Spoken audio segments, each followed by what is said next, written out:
Persona 5 is the 7th installment of the Persona series, which is part of the bigger Shin Megami Tensei lineup of games. It was released in January 15th of September 2016, and it got localized in the 4th of April 2017. Directed by Katsuo Hashino with Shoji Meguro as the composer, they have made a JRPG that is considered by many gamers out there and critics as one of the best games of PS4, the best game of 2017, and the best game of the decade. And I disagree. Now, before you call me an SMT elitist or a Persona 5 hater, just know that I actually enjoyed my time playing Persona 5. In fact, it's one of my favorite games on the PS4. However, at the same time, there's a lot of people praise the game to the point where they compare other JRPGs to Persona 5, which is kind of weird how considering that some of them are nothing like each other. There's a lot of things I love about Persona 5, there's a lot of things I don't like about Persona 5. It has great soundtrack, great visuals and great gameplay, but it has an awkwardly paced story, has so much padding involved, and some of the characters I don't really care about. However, Atlus be Atlus. They have seen the popularity of Persona 5, and they do what they do best. They milk the hell out of Persona 5. I watched spawned in a crappy anime and a miserable cash grab of not one but 2 dancing games. Way of Atlus being Atlus. And in 2019, they make a re-release of Persona 5. Thank you, Atlus. I've always wanted to play Persona 5 again. On October 31st, 2019, Atlus released Persona 5 Royal in Japan, and then the localized team do what they do best. They wait a few months after and give us Persona 5 Royal on the 31st of March, 2020. Now, it's been a few months. I'm guessing a lot of people have already played Persona 5 Royal. The biggest question is, to the people who haven't, should you play Persona 5 Royal? Is it worth it to play Persona 5 all over again just for the new content? Is it worth it to spend £50 on a re-release? Well, let's see for ourselves then. First, the new opening and the new menu just look infinitely better than the original opening of Persona 5. It just feels a lot more stylish, there's a lot more things going on to it, and it just looks a lot more nicer to see. Character Spider has been redone to showcase more expressiveness. They have showed more detail than ever before. The game overall just looks a lot more better. The new theme takeover fits the themes of Persona 5 a lot better than Lost Surprise. I'm also saying that because Lost Surprise has been, in my opinion, done to death. Like, it's a good song, but damn, everyone just made a meme about it and now I just can't really get back into it. Mementos now has brand new themes, and overall Mementos has also been redone. With the help of Josei, you can now collect stamps and flowers, and each time you meet up with Josei, you can increase the rewards of Mementos. So Mementos now becomes a huge farming gallery where you can use Mementos as a way to earn a lot more money quickly, earn a lot more treasure really quickly, earn a lot more EXP really quickly. Just all the nice things that Josei has done. However, at the same time, the problem is Josei is random. He's RNG based. He doesn't show up as how you wanted. He really appears whenever it feels more convenient for him. And he does kind of show up whenever you don't really have anything for him, which sucks because then you have to reset the whole Josei meetup shit. I really wish they kind of changed that, but I don't mind. The battle system has been reworked, allowing you to do baton passes off by default. Technical hits now do a much more wider range of damage. You can now access technical hits in a lot more creative ways by inflicting someone with psychotic attacks when they're emotionally unstable. Outside of those, nothing really has changed, except for one thing, that is showtime attacks. Showtime attacks are essentially when you meet a certain condition with a partner and another partner, do this one big, visually stunning super attack on one enemy that deals massive damage. It's very fun to watch and very impactful. One of the biggest changes in the Velvet Room is of course, the Velvet Room alarm system, where essentially everything is double the power. It's a really good way to get newer late game demons really easier over time. For example, you could be at level 40, but you potentially might get like a level 60 persona. It all depends really on what you want. There's also the trait system, where each persona has a unique trait to them.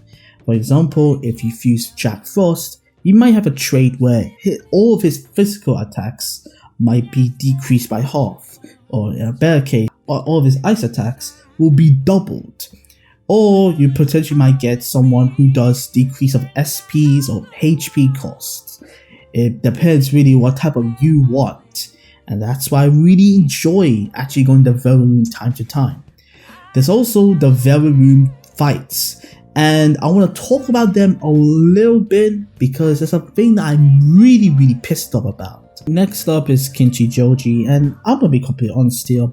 I completely forgot this place existed in the game, but at the same time, it has one of the most important minigames, and that is darts. I'm not making this shit up.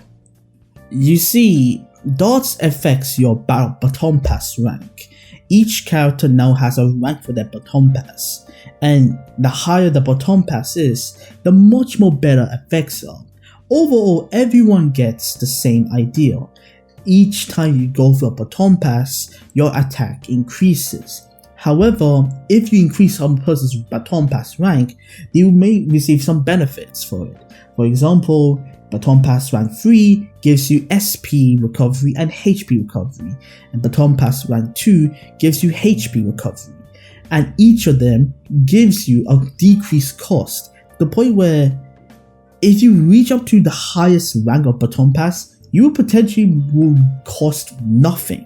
There's also billiards, where you can increase your rank of your technical skills, where every character has a technical skills rank, and you can increase it to the point where you can instantly kill people with a technical hit. It's kind of crazy how this works, but you will get used to it. And trust me, you will be playing darts a lot more than usual.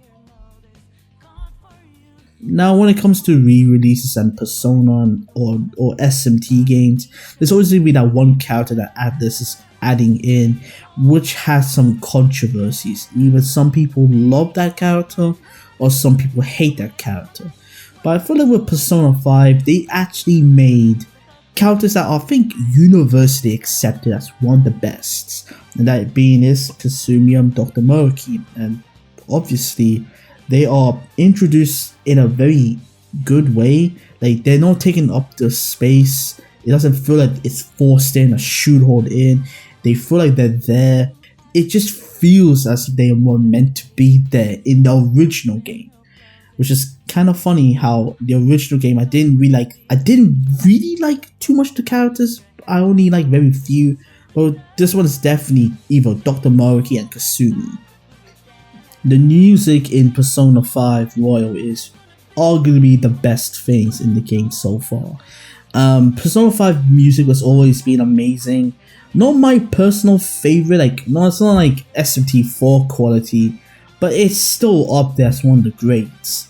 But Persona 5 Royal takes it up a notch, adding a lot more to it, and it's just a nice OST collection right here.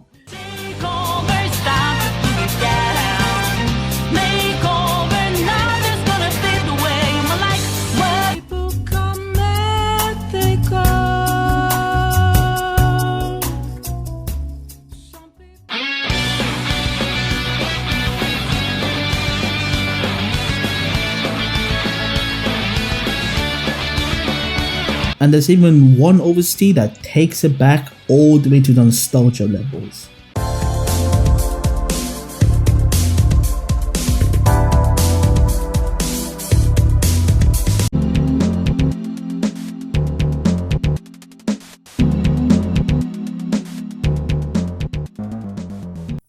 There are some things that I don't really like about Persona 5 Royal, and one of the biggest disappointments was the gameplay and how easy it was.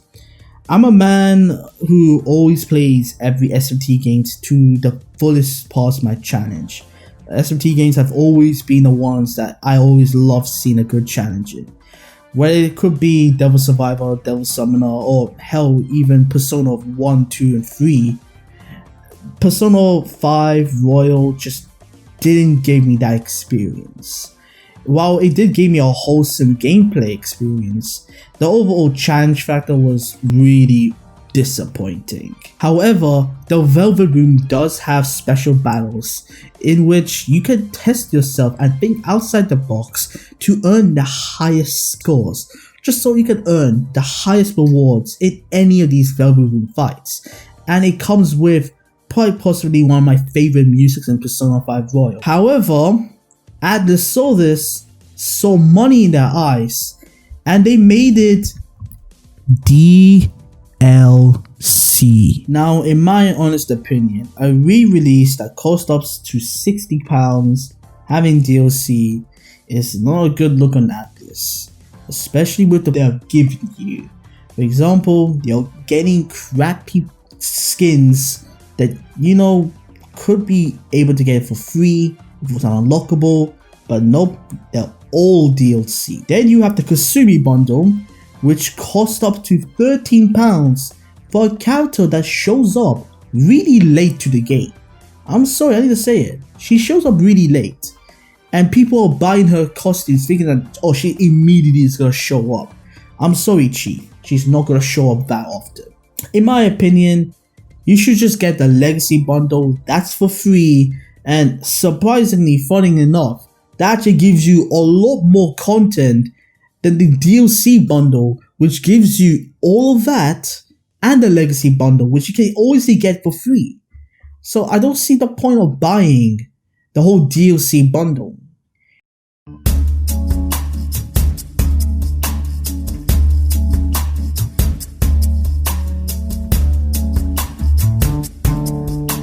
The story for the third semester, I don't want to spoil it, but it's easily the best part of the game.